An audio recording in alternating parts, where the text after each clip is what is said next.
All right, we are looking at gathering evidence with maps. So let's take a look at our first map here. You have several things that you need to do with each question. 3 things that you're answering. Identify the purpose of the graphic, how can the graphic be used, and why is the graphic important to a geographer. All right, so first of all, let's take a look at this. We can see that this is a map of South Carolina. We can also see that this is the South Carolina Circuit Court Districts from 1769. So the purpose of this map would be to show you the court districts in 1769. So why might we need this map or this graphic? This map breaks down all of the different court systems. So if you have any legal matters, like you're getting married, you're getting divorced, you're adopting, you're buying some property, anything that would involve the law or legal matters, you would handle in a court system. So we would need to know where we could go.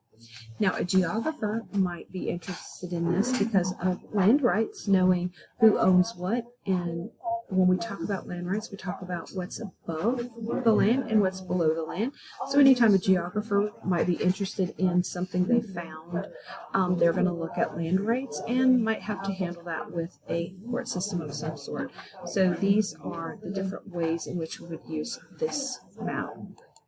All right, here we look at our second map. Same 3 questions. What's the purpose of this graphic? How could it be used? And why would it be important to a geographer? So let's take a look first at our map, and we can see that this comes from the U.S. Census Bureau in 2010, and that it is a population per square mile.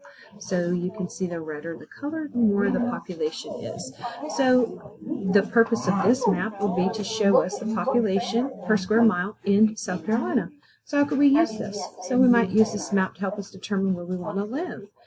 We might use this map to see more populated areas or more densely populated areas.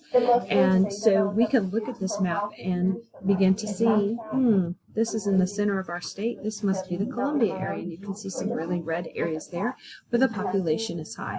We're going to also look along the coastline here and see that this is the Atlantic Ocean, and we have some populated cities here. So we've got Charleston down here. It's very populated. It's a port city.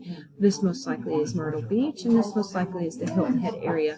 So as we're looking at this, we can see maybe areas that we would like to move. As a geographer, we can look at this and see trends in population. So everywhere there's red, you notice that it starts to be orange and go out, out, out, out with the orange. So we can see trends, how people that are near a city typically move outside of the city but still stay in close proximity to the city so that they can have the benefits that a city offers. Okay, and then our third, here we see it says it's a South Carolina commodities map. It represents many of the major commodities produced in South Carolina. So this map right here shows you the different productions that are found.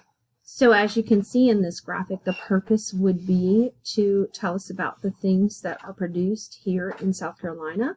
So you can look in the different areas and see the symbols, and then go over here to look at the legend or key on the side, and you can see what those symbols represent.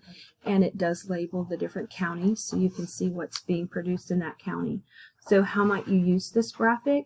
You could use this graphic to see where local products are. Maybe you want to purchase some products.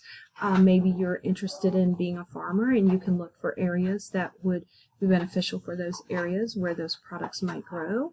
Maybe you're doing a report and you want to report on the commodities or products that are produced in your state, and this map would prove beneficial to you.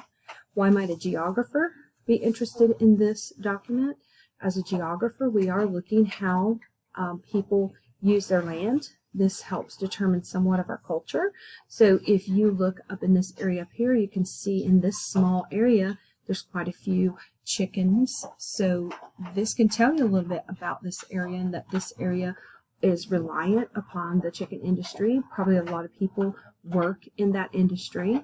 You know, when you look at Aiken here, you can see that Aiken has the horse, and we know that our town is a horse or equestrian town. So if you're looking to relocate in an area where horses are prominent or in that area, this might be an area that you're looking to move. And I did call these chickens, those are actually turkeys.